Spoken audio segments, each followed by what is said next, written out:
Si Tito Soto. Panoorin mo natin ito mga kababayan. Ang gusto ko lang, balikan ulit ang Senate President na bobo. Mga bobo, lalo na sila kasunod ni isang katiyan na mga kurakot na politiko. Hindi na kayo naawa sa amin. Nagdurusa kami.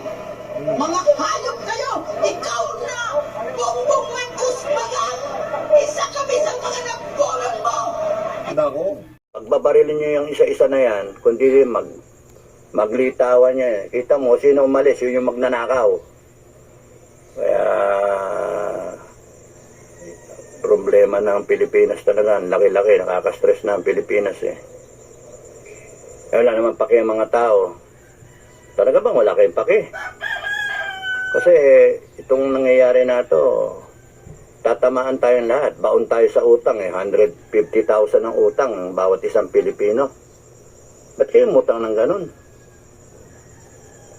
Nakakatatlong taon pa lang eh, nahigitan nyo pa yung previous administration. Pero ngayon, ang kurakot yung previous administration. Now, punta tayo